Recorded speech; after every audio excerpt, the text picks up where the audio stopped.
in Top Fuel. 19 cars are on the property. 16 are going to be invited to come back and race tomorrow.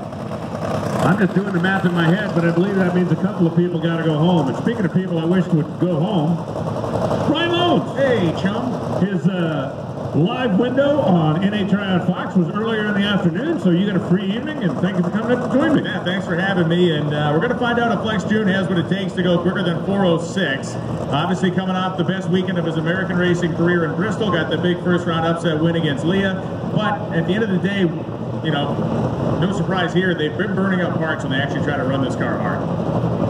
And it's very difficult when you've got a budget like Lex June doesn't have. I mean, literally, his wife, Gerda, works at Advance Auto Parts during the week.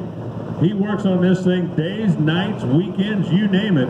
If you follow him on social media, it's kind of interesting. If you think about what the John Force machine shop, the Coletta machine shop, the DSR machine shop looks like, and he's hand-lapping valves back there in the pits, taking a picture of it going, now this is old school Top Fuel stuff. But it would mean the world to Lex June if he could run better than 4:06. Kyle Wurtzel is the one right now that is vulnerable. The motto is never quit.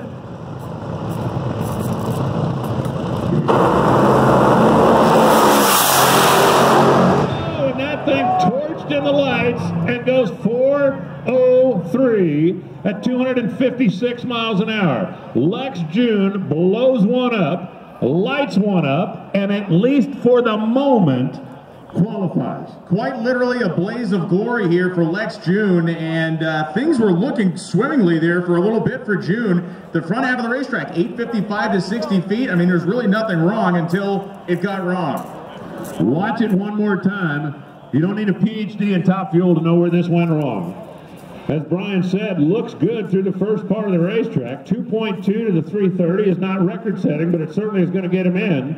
And then as he approaches the finish line, there's a head gasket coming out, there's the blower coming off, there's parts and pieces and stuff flying, but it coasted across just before the parachute, blossomed 4.030, and Lex now has to wait and see.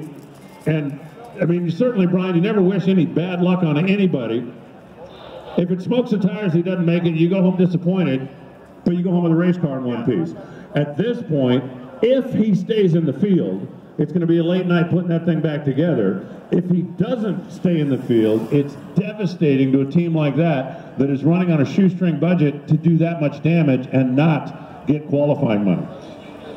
So Luigi Novelli has pushed out the starting line. They're in the return road. They're going to take it back home, or take it rather back to the pits, I should say. But man, for Lex June, to echo Alan's point, I just don't know how much stuff he has left in the trailer. To his credit, he has made it to the last four. He's run 4 races in a row. A feat that I think was stretching the limits of his abilities, or his parts usage abilities to the limit. I don't know what's left there in the tank for them to use, and I guess we're going to find out. The reason that Luigi is able to pull off the starting line, Cameron Ferre, who is number 19 on the list right now, is not in the lanes to run.